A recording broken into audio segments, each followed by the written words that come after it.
And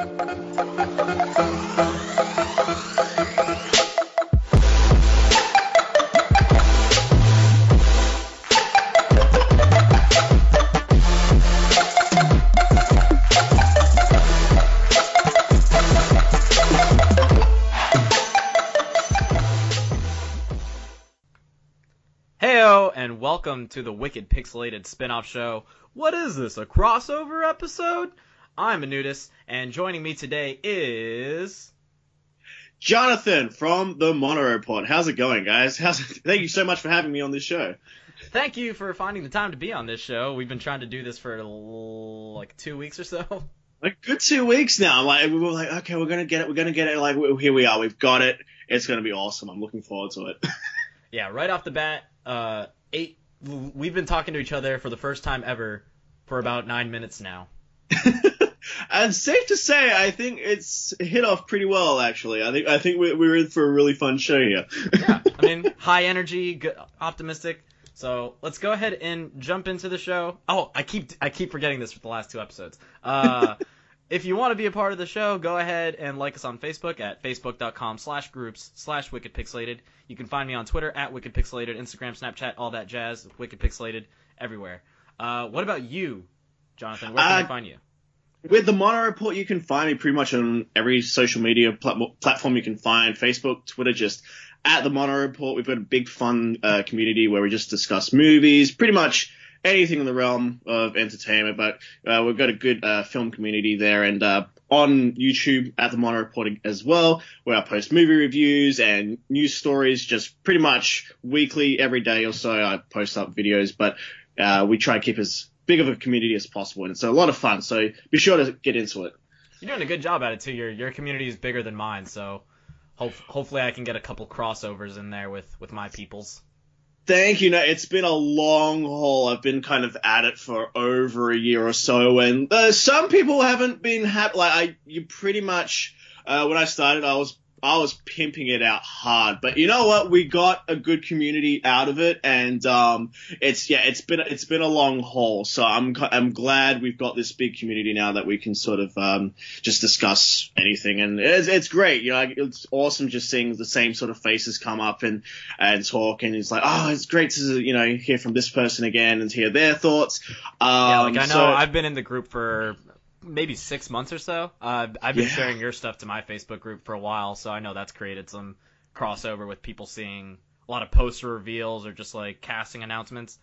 Anything that I find interesting and I share, that's like cool to see that it's like coming from you and not really a site like IGN or Yahoo. It's like, hey, do it from this guy's page. Like he's doing, just support your local Facebook groups. Support your local groups, because when I started up, I was sort of getting sick of the more, I guess, the clickbaity sites, which try to drive you towards their sites. So, okay, if you want to see the brand new poster this one movie that you're really looking forward to, that's just been released, come to our website and we're gonna bury it under all of this text just so you can get to it. I'm like, no. I just want it directly to guys so that they can just see it. They can get the image they want. They can get the news story, the information that they need. It's right there in front of them. They don't have to go through all this stuff just to, see one image. It felt like it was getting a bit out of control for me. So I went, no. I'm just going to post these stories, because originally I was just doing video reviews and video stories. Mm-hmm. But eventually I was like, no, I'm actually thinking, let's get into actually posting on the actual Facebook page and Twitter pages, and just get this information out to people. And people seem to really respond to it. They're like, you know what, this is actually something we're actually interested in. We're kind of annoyed with, I guess, just how some other companies, I guess, had been, sort of teasing them and just making them. Yeah, you mentioned like with the clickbait stuff. Like one of the things that was getting me was like the recent Infinity War poster with like all the characters on it, but most articles are like, you won't believe who's missing from the new Infinity War poster, and I'm like, I want to see the poster, but also, who's missing? I guess I'll click it. Yeah, that's it, right? You're like, oh, there's still that little piece in your brain, and I'll admit, I still do it as well. So I still go through and I'm like, all right, I want to see what this person's got. And they're like, usually, they're fairly well constructed articles and everything, but I was just like, look, from my side, I was like, look, I just want to get this out to people. Just see it, read it, get the information, straight from the get-go. And, I think for the most case that's worked. So I'm happy with where the page has gone in over a year. So it's been great. I'm going to start this episode differently than I have the last two. Usually the conversations in the last two have been kind of organic, and then like midway through I'm like, wait, I should probably actually get to know the host and like their personal reason for this. So like what got you, like, do you have a movie background like from college or anything? I do. I've basically been involved with the film industry for about 6 years. So 2012 is when I sort of started getting involved with film school, and at the same time I was sort of volunteering with the industry back home in Australia. I'm actually currently living in Vancouver in Canada. So I've been here for about 2 years now, and basically been pursuing bigger roles, bigger opportunities over here in Vancouver. As you can probably guess, Australia is a bit of a smaller, tight-knit community. It's very much on its own sort of scale, its own thing. And so if you really want to like expand, you kind of have to branch out and go to different places. So we'd have people going to LA or sometimes New York or different parts of Canada, Toronto, etc. And so that's kind of where I am at the moment. So I kind of do the Mono Report on the side as sort of my part-time thing, while I'm also trying to pay the bills and trying to get general life stuff while I work in the industry, which is my trade is a film editor. So I've been sort of working as an assistant editor and working my way to being a bigger editor. So it's been awesome. Involved with, so it's just. And as well as being, when I first got here, sort of new onto the scene and everything. So first thing I did was really get onto the film sets here and just start working on the bigger scale film sets. Because back home, it's very much, you've got a very smaller indie community, whereas here you get like the massive American TV shows, Supergirl, Arrow, The Flash, those types of big productions. So getting to that scale and just seeing the operation and everything in place, seeing the machine kind of move, and realize, how many people like firsthand work on these types of productions, it's something that I just wanted to take into some of my videos as well. Just go, look, this is, you might not realize how much work goes into these types of films, but when you look at the bigger picture and you see how many, like, thousands of people, hundreds of people will be on set at one time, and you can sort of go into those sort of almost inside baseball type details with the film production. So when a review does come out, it's like, oh, okay, well, this is kind of what happened behind the scenes, and what they sort of needed to get this shot, and how long it might have taken to get a particular shot, and really I feel like behind the scene features are really. They're kind of moving by the wayside because everything's like all digital, so people just kind of want to watch the movie, and like they don't want the special features. And I'm like, I still buy Blu-rays instead of buying them digitally because I kind of like that behind the scenes stuff. I like seeing like the cast members, goofing off and deleted scenes, and like how the set is set up. And it's just like you have no idea. Like you just assume the buildings were actually buildings, and it's like, nope. Buildings are CG, pants are CG, like, what the hell? You would be surprised what isn't actually real on a film set. For the most part, they're usually quite real, but, a good portion of stuff is just some dude in a giant green, almost like massive fish tank, basically. And it's just, we've got these big green sides, and just go with it, just make it work. It'll be fine. We'll fix it in post. It'll be all right. A lot of movies that do that opening shot of like looking over the city, kind of like from a helicopter perspective. I was always like, oh, that's cool. They put a camera up to a helicopter and just film the city. It's like, no, half the time that's just CG. They're just like throwing some buildings and lights to make it look pretty. Because cities never look that pretty. There's always like a weird amount of lights off. Yeah, you're like, no, clear. Like we live, Vancouver's often, it's one of the most reflective cities in the world. There's so much glass on all of the skyscrapers. It's like there's no way you could get like a normal shot without having some sort of CG put in just to avoid some of like the reflections that you get with like all of the glass, especially like when you've got like a show like The Flash where he's zooming through, the whole city. Like, you're not gonna get like a perfect, a perfect recreation of, the city. You gotta use some trickery, some wizardry with that.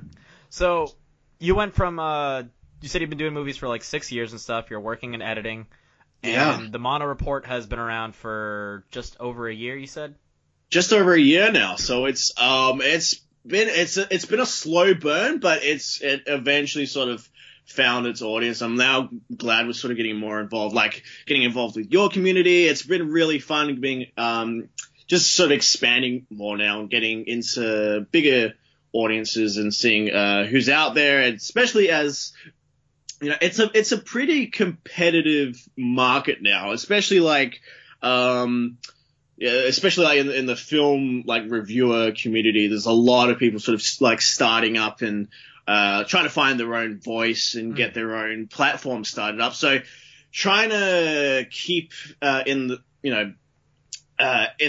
everyone's sort of mindset and keep people thinking about you. It can be tough. It can be tough. Like each week you're like, okay, well, someone else is going to have a review of the same movie. So you're like, okay, well, how are you going to be able to stand out and be your own thing? So, that's with mine. I've sort of tried to be a bit more in depth and give a bit more information, like give a bit more of the behind the scenes, side of things to it.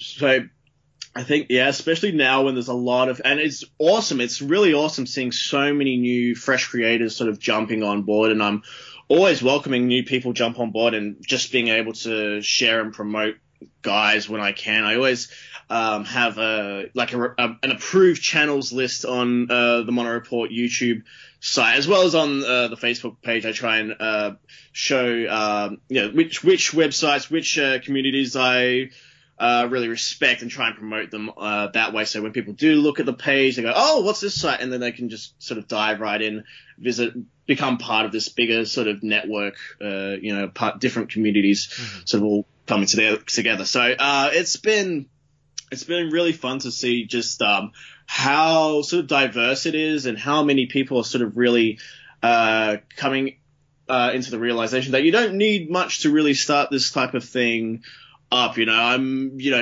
getting by. I'm getting my rent paid each month, but I've got a camera that I can just stick in front of myself, and I can just record a review for 3 minutes after seeing a film, and I can still get something up onto the internet and hopefully have people enjoy it, right? So it's awesome. We live in a good time, I think. Now we're just so many people have the opportunity now to really get onto the internet and have a chance to have their voice heard, which is something I think is pretty important. Yeah, this is like the easiest time to get. Anyone can start this, basically. Like our phones are to the point where it's just like you can just set up your phone with a rock, hit record, and just post it.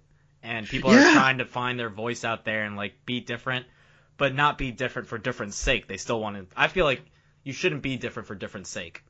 No. You can get a lot of attention if Black Panther's getting crazy good reviews, and you're like, how can I get people to find my channel? And if you're just like write a scathing review like, yo, Black Panther's really racist, people are gonna click your shit, but for the wrong reasons, That's it. And it's really, some people are trying to find different ways to kind of manipulate it, I guess. And so you get, it's a small minority of people that do it, but it does happen. I think there's a guy who he's signed up with Rotten Tomatoes, and he's like the one guy who will write like the negative review of a film that like everyone loves, and he's garnered, I keep forgetting his name, but he's garnered this reputation now where everyone's expecting him to write that negative review, that one negative review, and like everyone, film and everything, film is very subjective. Everyone's opinion is valid, but it's like sometimes you can kind of tell the ones that are clearly doing it to get the traffic, get the get that bit of attention to kind of try and stand out that way. And so sometimes you can have sort of more negative connotations behind it, but for the most part, everyone's on the same page, and they're, you know, doing it because they love movies or they love games, and they're trying to get the best possible narrative out of what they want to say about a certain products, right? Right. So, yeah. Well, I want to go ahead and we're gonna be smooth sailing into different movie topics here. So amazing. I want to ask you first and foremost, what are your top?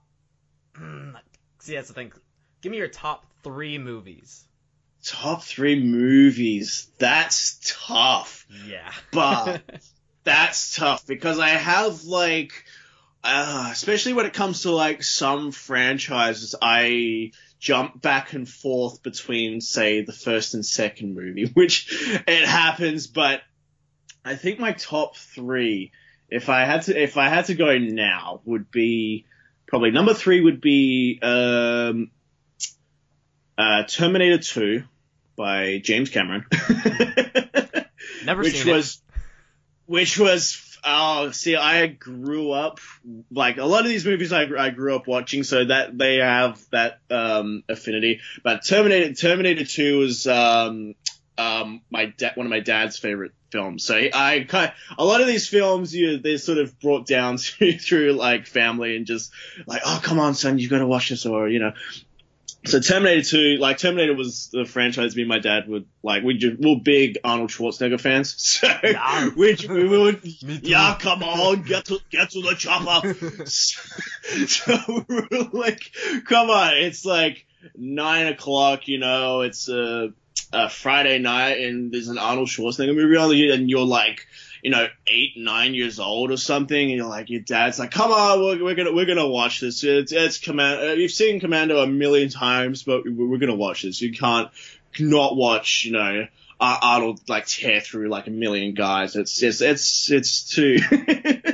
My only exposure to Terminator is unfortunately the newest one that came out a few years ago, Genesis. Oh yeah. That is literally the only Terminator movie I've seen. I've never seen the original trilogy or that Christian Bale one. I just started with Genesis, and I was just like, why not? 5 movies in, let's start here.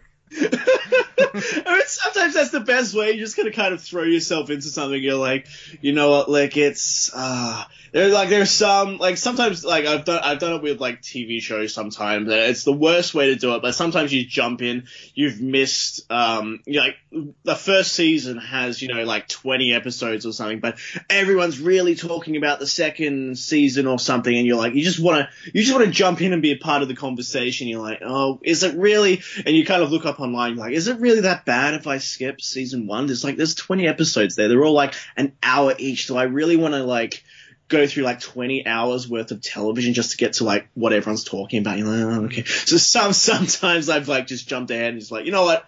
Season 3 will be fine. I'm just going to jump in, and retroactively I'll just, you know, when I find the time, I'll get back. I'll sort of go back, watch season 1 again and catch up on what everyone's talking about. But that's like such a luxury with movies, because I have that same thing with video games where there's like RPGs and stuff that are like 80, 100-hour plus games, like Persona. Thank God I love Persona. That game is freaking incredible. But for a lot of people, that like intro is such a long sequence, and like it's essentially a 6-hour tutorial. But it's just like, dude, the game is so good after 10 hours. Like, I can't skip to the 10-hour mark, man. And I think that's a good example. It's like, I remember playing Persona 4 for the like first time and just fell in love with Persona 4. I was like, I used to play. I don't get to play as many video games now, but like when I was younger, I used to play games all the time. And like Persona 4, I hadn't played any of the previous Persona games or anything. I was like, oh, do I need to play any of the other Persona? There's 3 Persona games prior to this, but you know they've you know. They're all their own self-contained story, so thankfully that helps it out. Thankfully that helps it out. So sometimes like those situations, you're like, no, just jump into Persona 4. You're going to be completely fine. Same with Persona 5. Completely fine. Its own sort of standalone. I mean, there's like little nuggets, like if you're a fan of you know, those games that you'll probably pick up, but it's you know, for the most part you're completely fine. And So yeah, when sequels get to be sort of standalone, which is kind of why, going back to Terminator 2, why I like Terminator 2 is even though you don't need to have seen the original Terminator, I mean, it helps if you've seen it, but it's very much its own standalone thing. They sort of recap you on some of the events that happens in the original Terminator, and it's honestly a remake of the original Terminator in a way. It plays out very similarly, so you get the same sort of story beats and character motivations. It's just certain roles get reversed, where instead of Arnold being the bad guy in the original Terminator, he's now the good guy in Terminator 2, and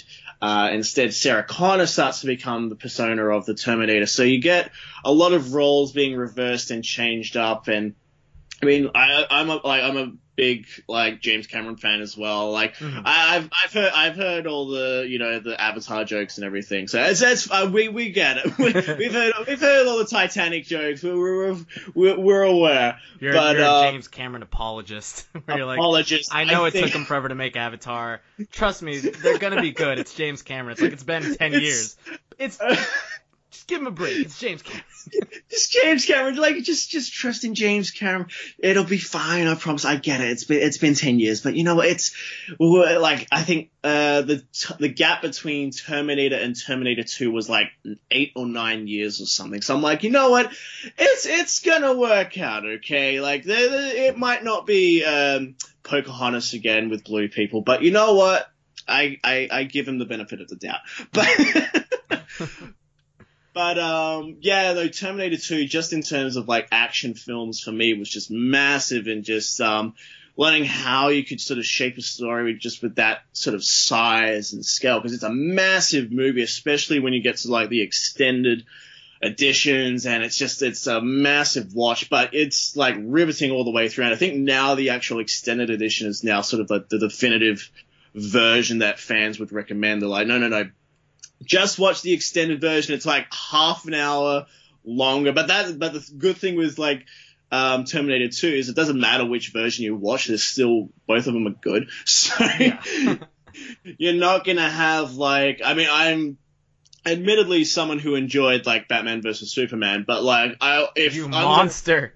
I'm a monster. I'm a terrible person, but I'm never gonna defend the theatrical cut of that film. I haven't watched the theatrical cut of Batman vs Superman, I think, since it came out. Hold on, the director's cut of this movie legitimately added enough stuff to make this movie to make some of the scenes make more sense. You actually defend that director's cut is the way to watch this movie? Absolutely. I'll have to give it a second shot, because I like Justice League. Did you? Yeah. I did enjoy it because it was seeing just the Justice League come together, and I'd enjoyed sort of the arc that Zack Snyder was taking his Superman on, because you sort of see that, I guess, progression throughout it. And I think, they sort of went a bit too heavy-handed into the darks.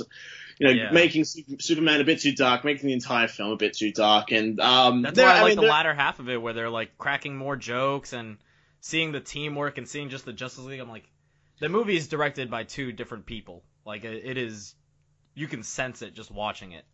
Very much so, and it's now we're sort of seeing more of the, from Zack Snyder's point of view. He's been trolling hard, but it's fun. It's now fun sort of seeing his behind the scenes on his Vero account. I think he's been posting behind the scenes stills from Justice League when he was shooting, and sort of teasing what might have happened if his version of the film kept going on. And I'm fine with the version. I'm fine. I know people personally that have been petitioning the so-called Snyder cut, and it might be, if it ever happens, it might be 10 years from now, but I respect the people. At least at least you guys had a peaceful protest. It wasn't, vile. Of all the things to protest, though, I'm there are more important issues in the world, but yeah, sure, get your Zack Snyder Get a Zack Snyder DVD, get the extended cut, right? But it's like, yeah, I mean, it'd be nice. I mean, if it ever happened, if it ever materialized, I'd watch it. I'd like to, see what Zack Snyder had planned for that final film. But yeah, I mean, that's Justice League is and not a bad movie. Not a bad movie in my mind. It just a lot of troubled. A lot of trouble behind the scenes, and we got at the end of the day, we got a Justice League movie, and I think it could have turned out even worse if it went. BVS did not give me a good feeling. I was like, I don't like BVS, I just didn't. But I'll give it a second shot. And the fact that Justice League still made it out, I was like, if this is any bit as bad as BVS, like this franchise is dead for at least a while. Like, I can't imagine DC is going to be like, sorry that bombed, we're still going to make Wonder Woman 2 and Aquaman and Flash. So I'm glad it was good. It made way more money than it should have, but it was a good movie. So kudos to that. I still want to hit on some more topics here. So go ahead and give me your number 2 movie. Number 2. Yeah, we're getting slightly sidetracked, but we're on the track. We promise. That's what this show is all about. It's just me conversating with an individual of any medium about anything. It's the best. It's the best stuff. Number 2 for me is Ridley Scott's original Alien film. In terms of just sheer artistic direction and just how you could sort of reshape the sci-fi landscape at the time, where we'd had Star Wars and 2001. 2001 was very basically, it was a beginning for what Star Wars was going to bring to the sci-fi genre, and then I think Alien kind of pushed that a little bit more, where you got people working at the blue collar level, your average Joes, just being sort of dicked over by the man, right? So being dicked over by the larger corporations, where they've been sent on this mission to reclaim the alien. I love that 80s sci-fi aesthetic, where in the 80s they're like, this is what the future's gonna be like. Like, they did that whole game, Alien Isolation. Yeah. Where it was like, that aesthetic, that ship, that look of what a spaceship would look like in the future of the 80s, but for a full game. And I'm like, this is such a good looking game. But sorry, continue. No, well, that's the thing. It's all the design that Ridley Scott went with. It just made it feel very real. And Ridley Scott's acknowledged Star Wars having an influence on that, and keeping everything a bit more realistic and grounded, and having instead of sort of the slick sci-fi that you got in the early in the 50s, where it was all slick flying saucers and crazy robots, and it was everything is chrome. Everything was chrome. Why was there so much chrome? That's what I want to know. What was the obsession with chrome? But it was, and then you had, of course, the design of the xenomorph that sort of was the ultimate killing machine. The ultimate movie monster, right? It was such a big design, and H.R. Geiger's work in designing the xenomorph, and just as well as the creation of Ellen Ripley, where you had now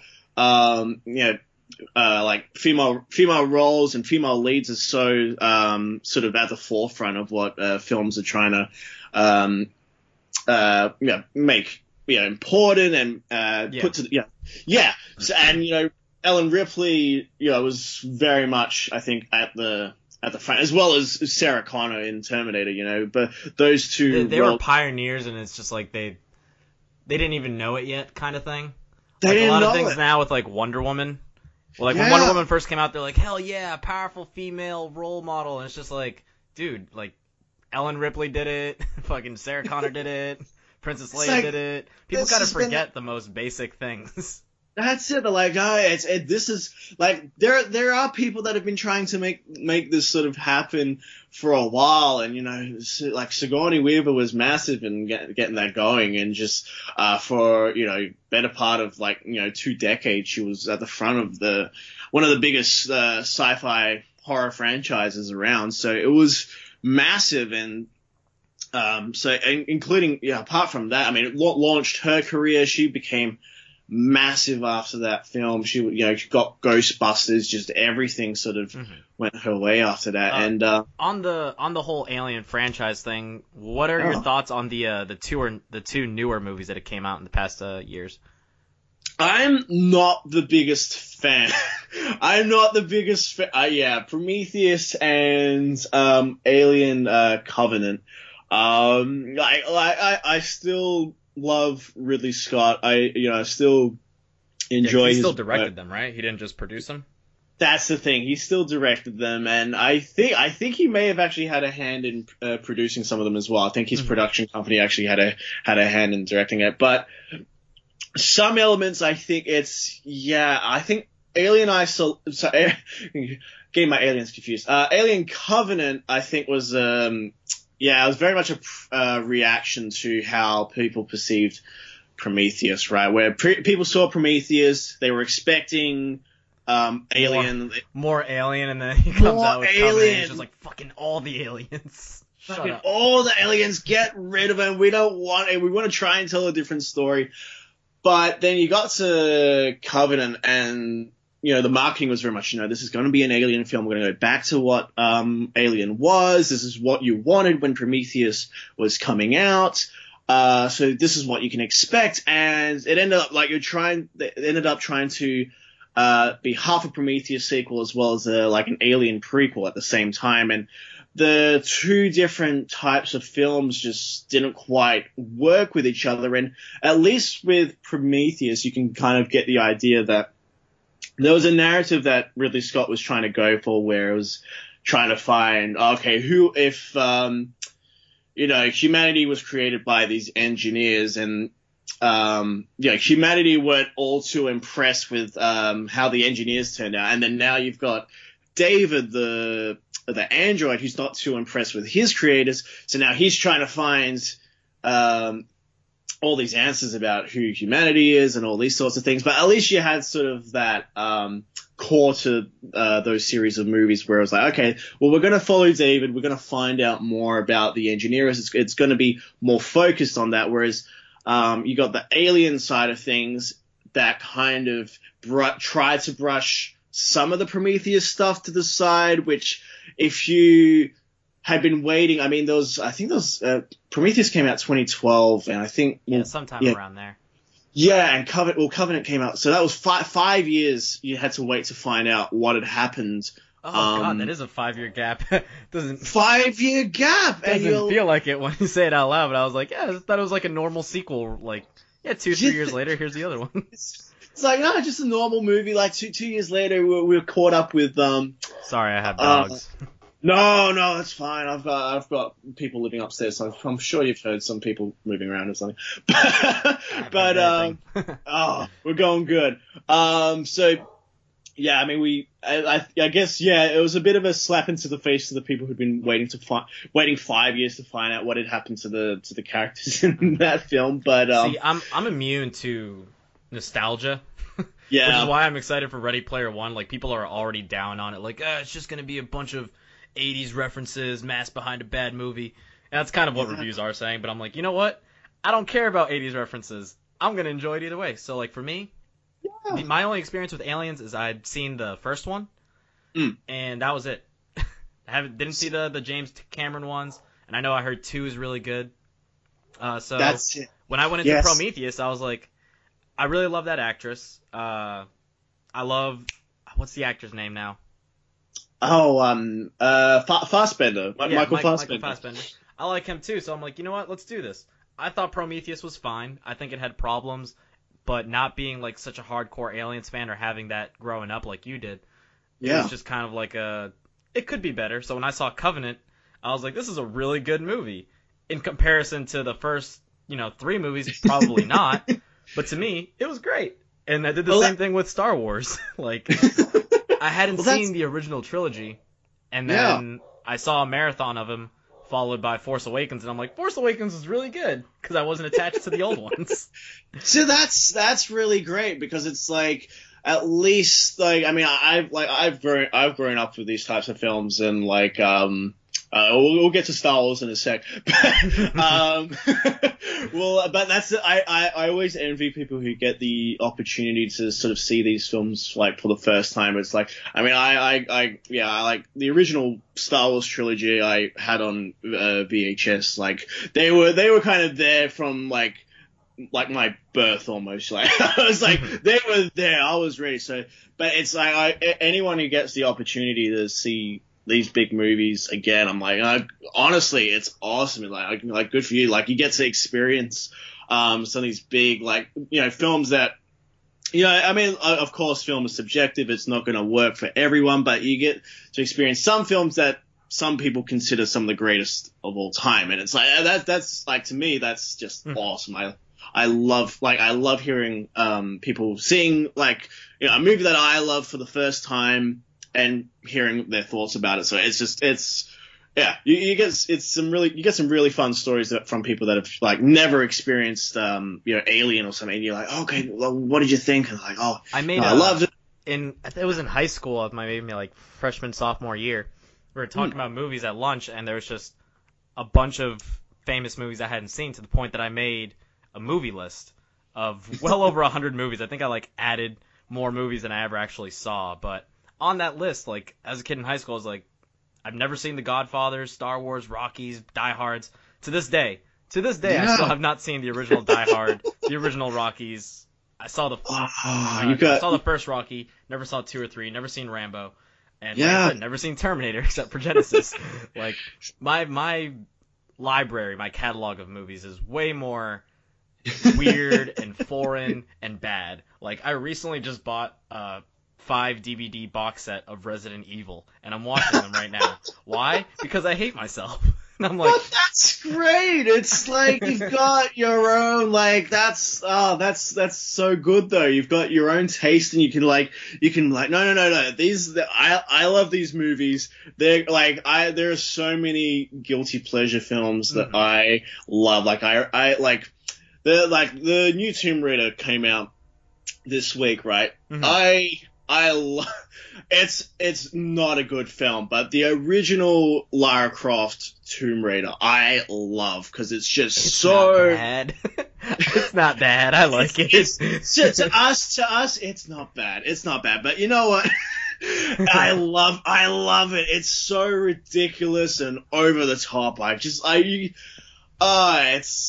just such a perfect, like, it came out like just like at that turn of like the 2000s, where you had like those big 90s action films sort of start to go to the wayside, and you started getting like more like your superhero films, and things was sort of a bit more realistic, but like so like perfect. Like, it wasn't quite 90s cheese, but like you still had so much fun. Like, even like you watch GoldenEye, like the old Pierce Brosnan Bond films, and it's like you still got like they're fun films, but you still get like that 90s cheese and flavor to them. It's just, you've got to love them for what they are. It's for sure. So moving on to the final, not the number one movie, but one of your favorite movies. Favorite movies. Number one, it's again, like, I think it's important now to like, you know, these movies might not necessarily be the best of all time, just like some people, but like, and they like they're favorites for certain reasons, and that like everyone's like favorite lists are going to be different, and like that's you know. Can I take a quick guess at what it is? Go for it. I'm gonna say Shaun of the Dead. I love Shaun of the Dead. I'm a massive Edgar Wright fan. But, I knew you would be, because you told me you were in editing, and I'm like, oh, then you must like Edgar Wright, because I fucking love his editing. And Scott Pilgrim vs. the World is my favorite movie. Like, it is, like, I own it too many times on DVD and Blu-ray just because of the different covers. And yeah. I love, like, Scott Pilgrim came out right when I was like at the end of high school, and like I remember me and a buddy used to watch that like over and over. We loved Scott Pilgrim. It was a big movie for us. Edgar Wright is up there in terms of directors that just anything that he puts out, I'm there to watch it. Hot Fuzz was another movie we just like watched over and over. Just like all of his films just have like endless, like you can watch them as many times as you want, and you just don't get sick of them. Like, and not only that, but you also pick up on like more nuanced things that would totally go over your head the first maybe one or two viewings.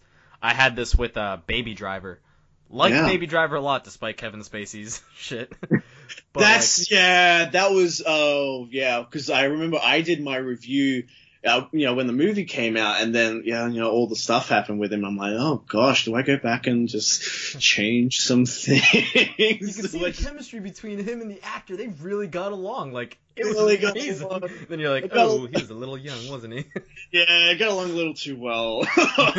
Especially some of the lines in Baby Driver, you just go, oh. Yeah, that one meme that was just a screen cap of him saying, I like the balls on this kid or something. Like, oh, no, that doesn't work now. Oh, no.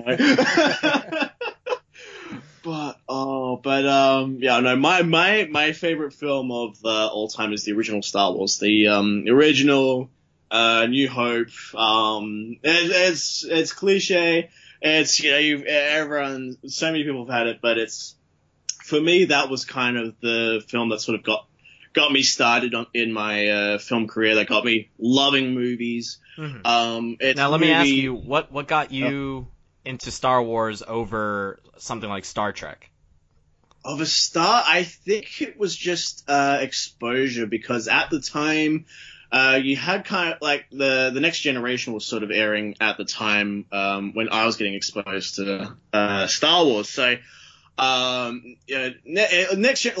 when I was older, I got into Next Generation. I started getting into Star Trek, but it was just that little bit older for me, right? It was like, whereas Star Wars, you can kind of watch it, and for the most part, it's pretty easy for like someone at a young age to kind of watch, and it'd be completely fine. Your mind's not gonna be warped, but like Star Trek was always like was a bit heavy-handed. Like, I mean, I love it now, but it's in terms of having all these like heavy science fiction concepts being thrown at you. It's like, a kid's not gonna know what. Yeah, so Star Wars had a little bit more simplicity until the expanded universe and books and lore really got hold. But right there at the beginning, I could see what you mean. Like, it was just easier to grasp. Star Wars is just, end of the day, it's just, a farm boy who's off to rescue the princess from, an evil wizard, right? It's like, it's not the deepest, but it's, it transformed the lives of, so many filmmakers and just inspired a lot of people. And it was just like, that was what I got given was, my dad giving me the 3 VHS copies of the original trilogy, original cuts, by the way. I actually didn't get exposed to the special editions till way later, the altered George Lucas. I was lucky, because a few years later, Phantom Menace came out, and that was an experience. But but it was like, for a period I could just watch the original trilogy over and over, and that's, I mean, blasphemy for people that will hear me say, I prefer the original Star Wars over Empire Strikes Back, which is blasphemy in the Star Wars community. But in terms of I will openly admit that Empire is the better film. But in terms of personal attachment, I prefer the original Star Wars. So it's more of a personal attachment. It got me started. It got me interested in films. It got me wanting to make films and be a part of the film industry and community. So that's why I have that attachment to Star Wars. It was just, you just had, just this simple story. It expanded, everyone's imagination of what they could do with films, and And then when you got older, you could read into, the backstory of how Star Wars got made. And there's just a massive, it's been well documented, but there's a massive, behind the scenes story of how George Lucas got it funded and got it going, and all the issues he had with getting Star Wars made. And it's all fascinating. But it all culminated in like this phenomenon that no one would ever, like, there are conventions just for Star Wars. Like, that's it. I never got to be part of that generation that was there when Star Wars released. I wasn't there in the theater, and, the original came out in 1977. But, it's just, in terms of, like, a phenomenon of that scope, I don't think you really get an opportunity to see something like that happen again. I mean, we've gotten close. I think we've gotten close, but really, when you look at like the big blockbusters, like, it's really like like Jaws, I think in particular really kickstarted it, but then Star Wars sort of solidified that whole, Hollywood studios can make a lot of money out of making these big tentpole films. Yeah. So for better or worse, I mean, not everyone's a big fan of the big blockbusters, and it's, it's been that way ever since. But I think in terms of the cultural touchstone, that Star Wars was. Here's a good segue for you. This will be the topic that I want to talk to you about, because it's been racking my brain for a little bit thinking about it.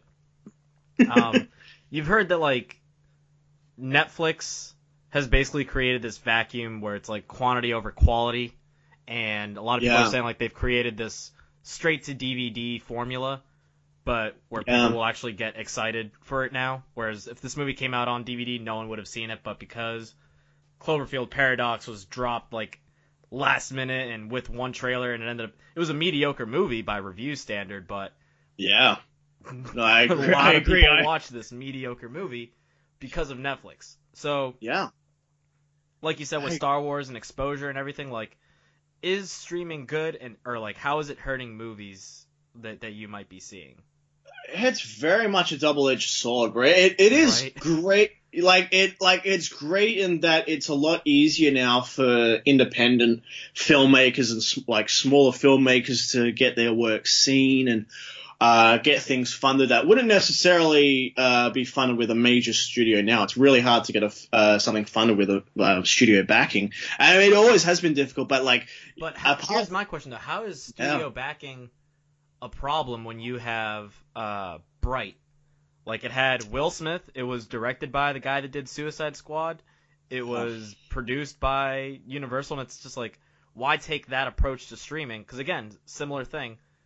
Somewhat mediocre reviews, and maybe that movie would have bombed in a theater, but it might have been successful. So that's the thing. It's really interesting. Like, it's no question. Yeah, I mean, audience attendance in itself, like people going to the theaters, even though like we're getting records like, Avengers Infinity War just last week, broke the record for superhero films. The most tickets sold like in pre-sale broke Black Panther's record in 6 hours, and it's like Black Panther's newest record that tied with Avatar.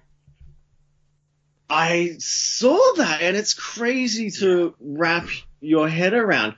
And it's like, I mean, like, when you think of like, going to say Titanic, okay, like for a long time that was the highest grossing film of all time.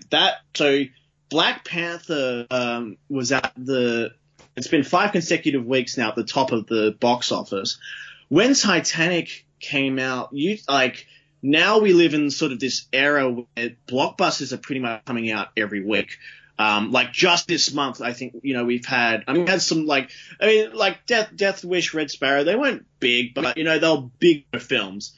But then you had, Wrinkle in Time. You've had Tomb Raider. Pacific Rim is out this week, and Ready Player One. So you've got all these blockbusters in such a small scale. Like when Titanic came out, you didn't really have that. Like you had Titanic was at, I think, the top of the box office for about 13 consecutive weeks. Oh my god! Which is crazy. And so people are like, "What? How did Titanic makes so much money.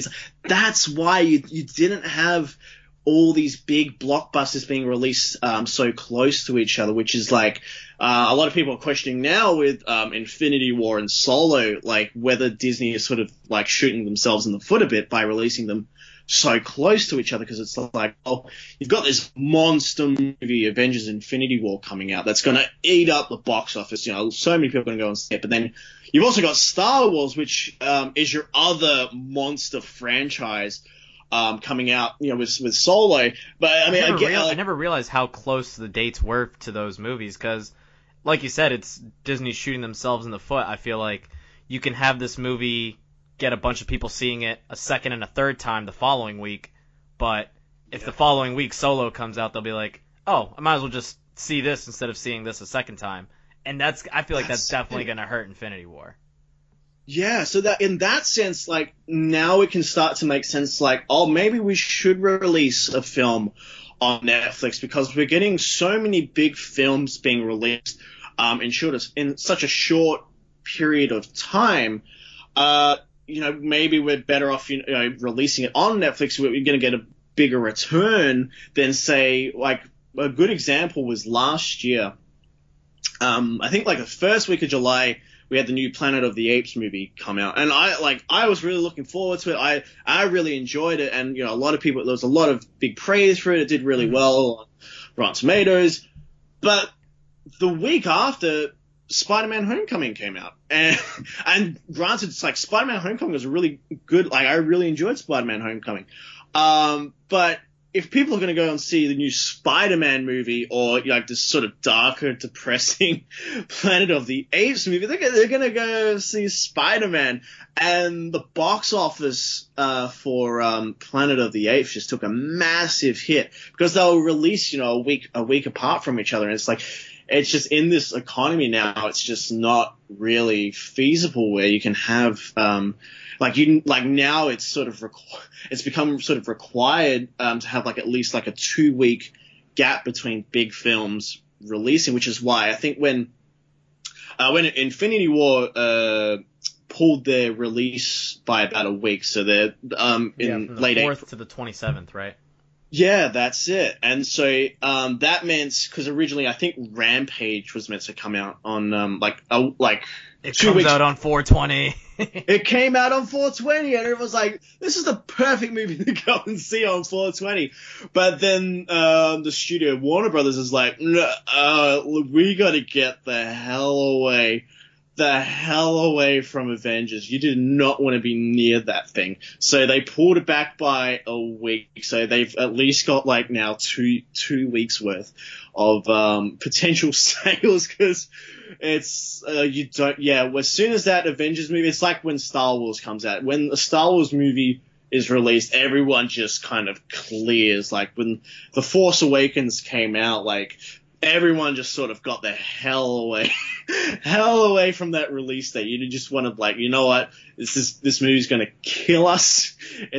We're not going to get a chance. Just let's just make the best possible solution. Just like go for our own, like, just try and make as much as we can here. Cause it's so competitive now with big blockbusters now, where you just get we have a similar vacuum in video games with, the new Red Dead Redemption getting released in November, or so they say. That date's going to be moved. I guarantee it.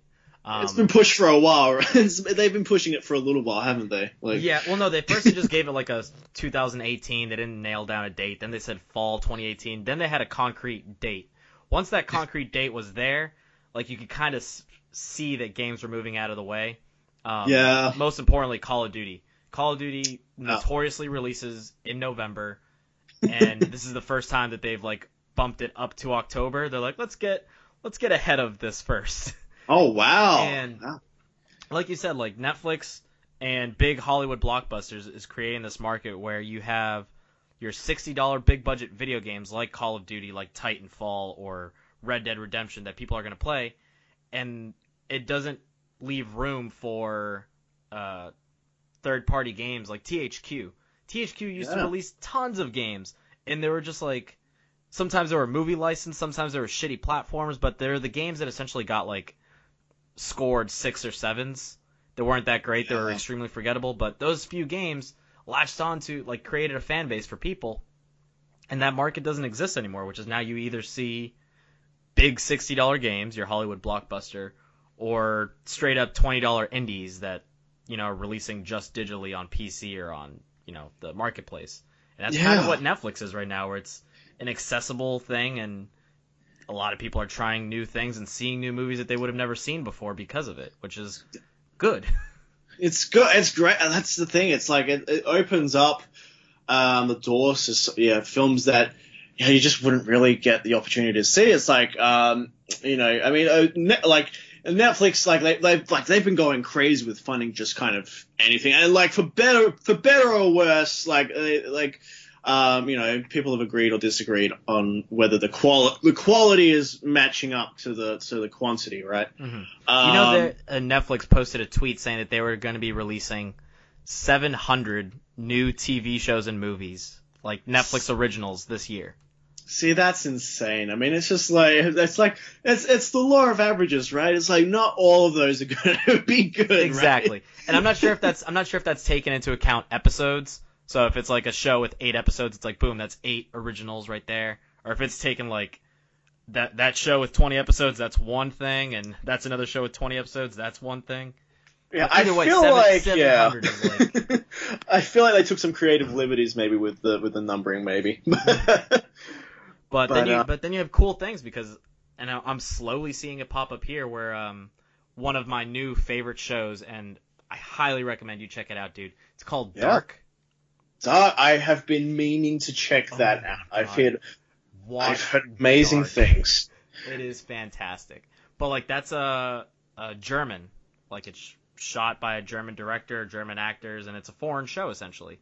And I'm seeing a bunch of Japanese like K-pop dramas or whatever showing up, and I'm like, oh, this is a Netflix original. Like there's a Netflix Korea and a Netflix Japan and a Netflix France that are creating original content, and I'm like, I don't know where you guys get this money to film the crews and the people and the shows off of $8 a month, but whatever.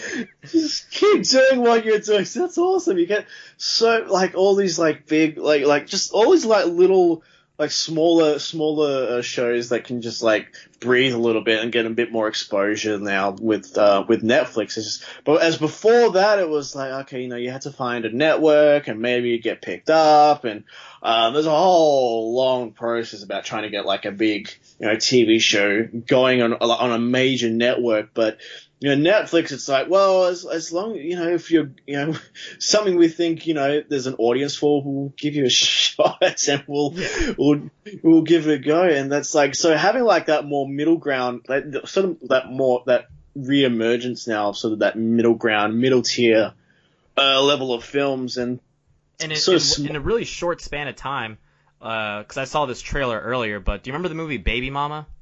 Oh, yeah. Yeah. See, like, that movie, I love Amy Poehler and Tina Fey on SNL and stuff, but that movie, 100% forgettable. Like, I'm surprised you do remember it. Thank you for remembering it. But I saw a new trailer for a show called Wine Country. Have you seen it yet? And it's Amy Poehler. It's her directorial debut, so she's going to be directing her first movie. And it's going to feature Tina Fey and... I think Rashida Jones. I don't know, some other SNL cast members. But it's going to be a Netflix movie. And I'm like, that's perfect, because just a few years ago when a movie like Baby Mama existed with like her writing and personality would bomb in theaters. But if you just turn on your TV and it's just like right there in the front, you're like, oh, hey, it's that one girl. Oh, it's a new movie. Just watch it. And it's like we were saying, like it just creates people being exposed to things they normally wouldn't have been.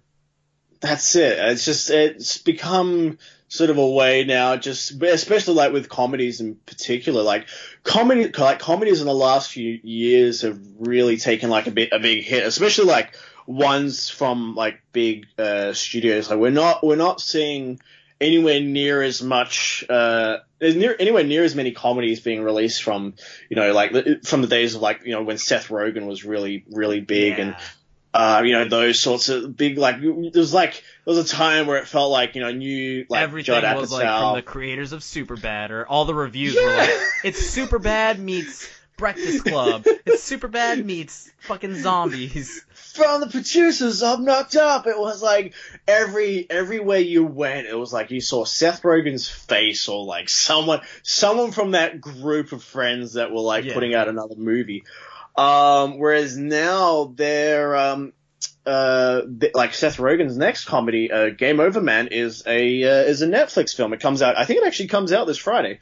Speaking of, but it's purely a Netflix a film. It's like you're only going to be able to see it on Netflix. So it's now, in terms of just comedies, and just those sort of level films, it's, trying to go through the old studio system and go for a big release when you're not that massive blockbuster now. It's just become so difficult. It's like, okay, well, let's just put it on Netflix. Like, unless you're something like the Big Sick, which came out last year, which great movie, by the way.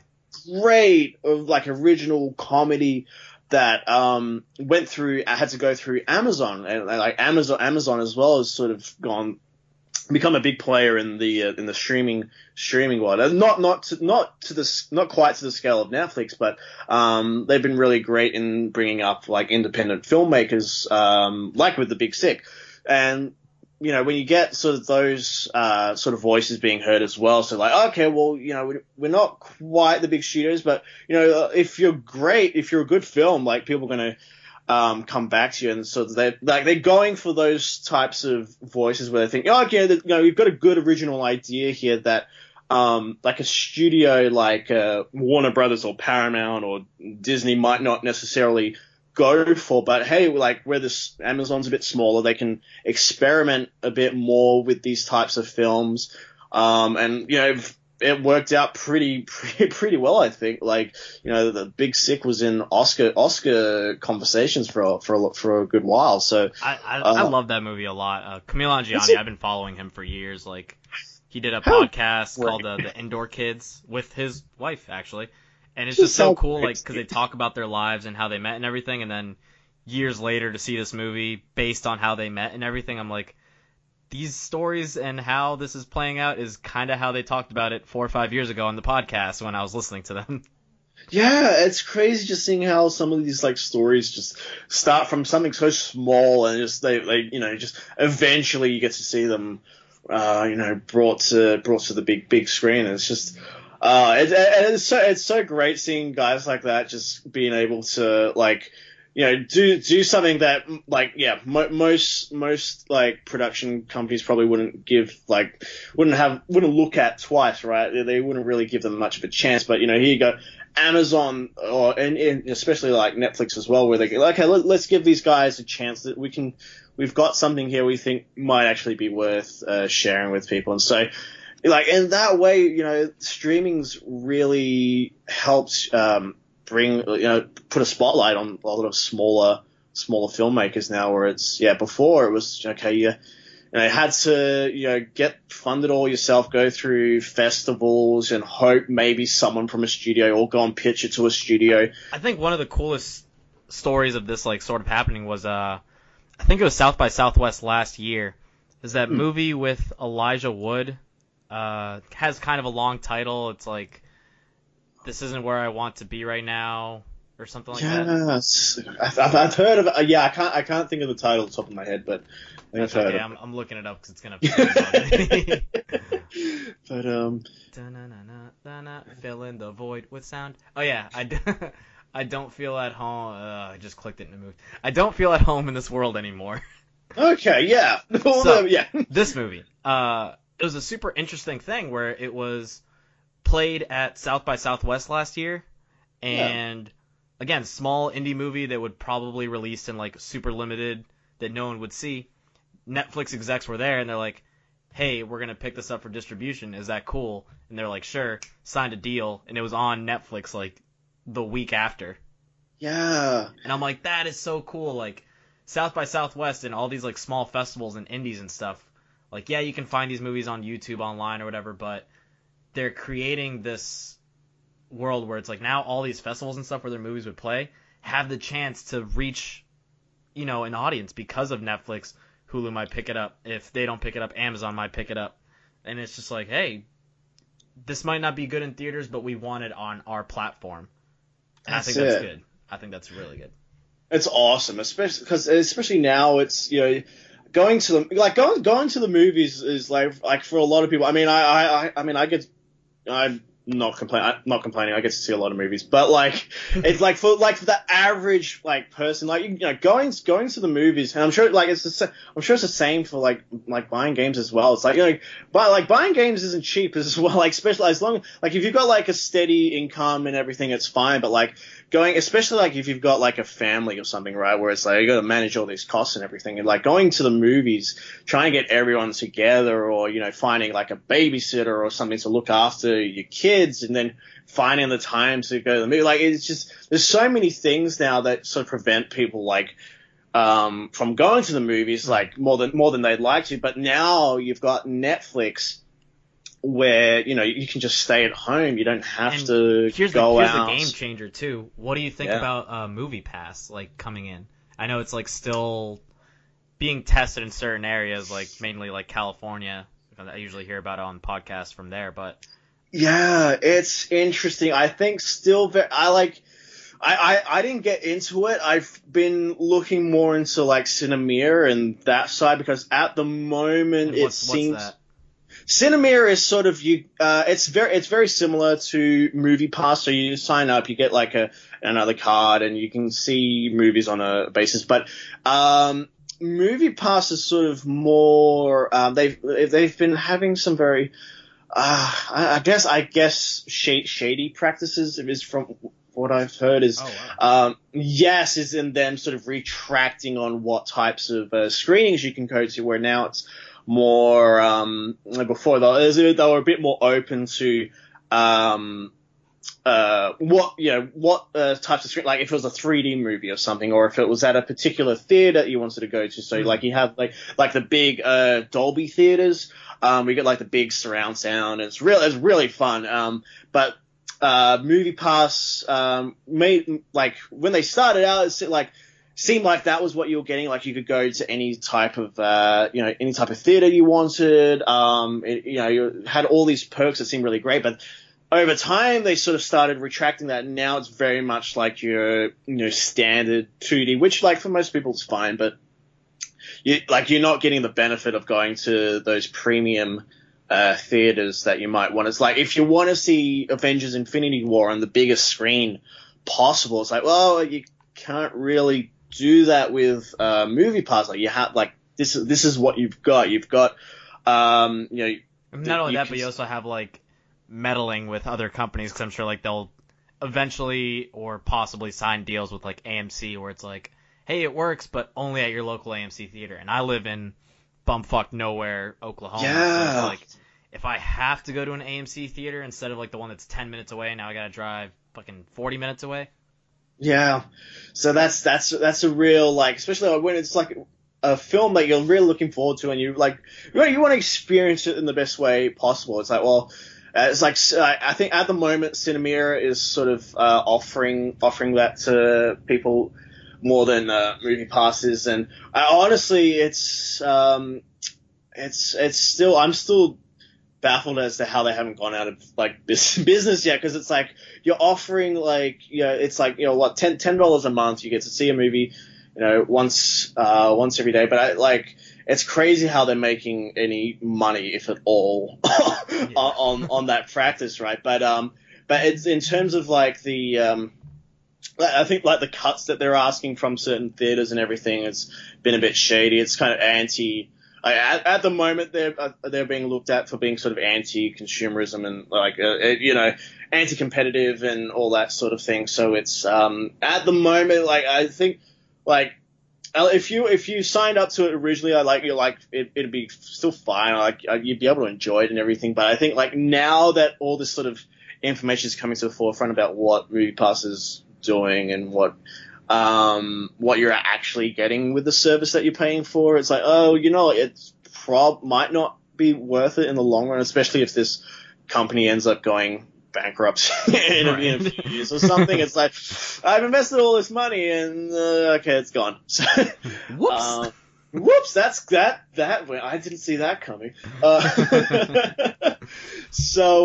Yeah, it's interesting times. I mean, we're in a period now where it's like physical media as a whole is sort of declining, and going to the movies is declining.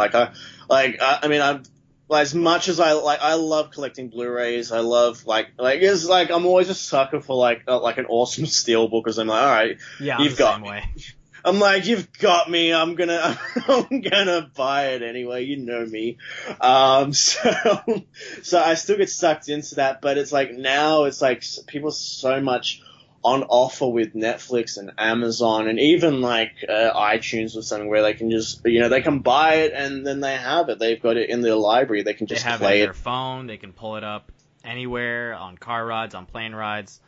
Yeah, accessibility is something that's definitely going to shape movies, and like we said, with streaming, it's still developing. This whole Movie Pass thing is still getting figured out, so it'll be interesting to see where we're at with movies and advancements in technology in the future. And advancements, exactly. It's interesting times, because especially someone loves collecting the Blu-rays. It's like, okay, well, maybe do you start progressing to that digital library? Okay, well, if as much, I mean, I'm glad that say like iTunes at least do some commentaries, they do include sometimes, but you go on Amazon Prime. If you buy a movie and watch it, it's not until the very end, after the credits and everything, that it starts auto playing like what the bonus features would have been, like behind the scenes. And it's just like, all right, I don't want to watch this part, and I just gotta keep fast forwarding until it's like, this is the behind the scenes feature I want to see.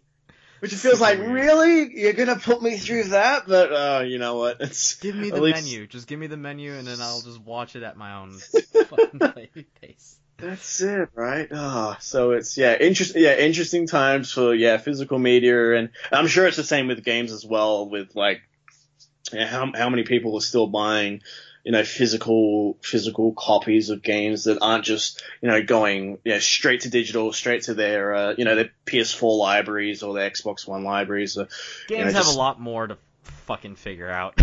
Yeah, people who claim to love certain developers and everything, and it's just like, that's cool, but you always buy the game used at GameStop, and it's like, cool, you saved $4, GameStop got all the money, that developer is like struggling to keep the doors open because people don't buy games new. So it's like, I've learned that now that I've watched the video game industry more, that I just trained myself. I'm like, from now on, I'm not buying used games unless I 100% financially have to. But I find pleasure in buying new games because I know I'm supporting developers and stuff. And when you buy digitally, you can't buy used, so it's like, I know that money is helping this whoever the hell made this game. Yeah, and that's ultimately, you just want to be able to support, someone you enjoy, someone you love their product, and just any way you can do it is best way to do it, especially when it's at the indie level. You get a lot of indie filmmakers that go through it. I mean, it's like pirating, that sort of stuff. It doesn't necessarily do a whole ton of damage to Disney's the grand scheme of things.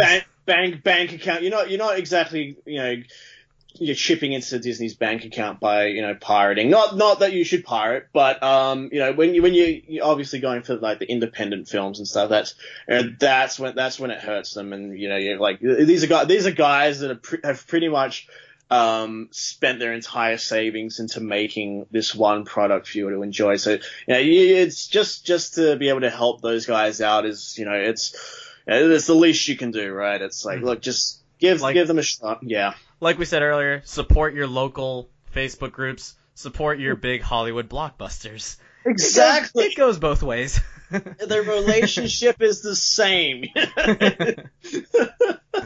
All right, Jonathan, let's go ahead and wrap this show up. This is a fucking solid hour and 20 minutes.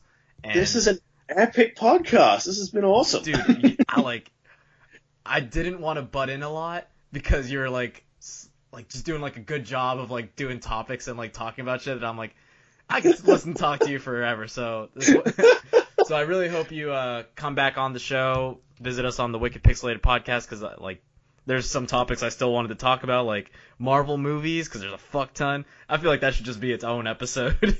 Oh, absolutely. I mean, we could go on for hours and hours. I love this. I would love to be back. This was great fun, man. Awesome. So I'm glad you enjoyed it. I'll get all my stuff out of the way. Yeah, if you're still listening, thank you for listening. You can follow me at facebook.com/groups/wickedpixelated, where I post this episode. It uploads on SoundCloud. Just look up Wicked Pixelated. And SoundCloud also means that we are on iTunes. See, I forgot to mention the iTunes in the beginning of the show. God damn it. So, iTunes, yeah, 5-star, review it if you want. We are on all podcast apps. I am on Twitter. I am on Instagram. I am on Snapchat. I'm on MySpace if I could ever figure out my password from 8th grade. And that's all of my stuff. More importantly, let's get your stuff out there. All right. Well, yeah, thank you again, guys, for listening. This has been a really fun, entertaining podcast. I'm really looking forward to doing another one of these. You guys can follow me on Facebook and Twitter at The Mono Report, where I post daily news stories, which you guys can become involved with the community and just get involved with the discussion. It's a lot of fun. And each week I'm posting movie reviews or occasionally some movie news stories on YouTube. So be sure to follow The Mono Report on YouTube as well. Nice. That being said, that has been our show. This has been, what is it, a crossover episode? I'm Anudis, that's Jonathan. Goodbye. Goodbye. Thank you, guys.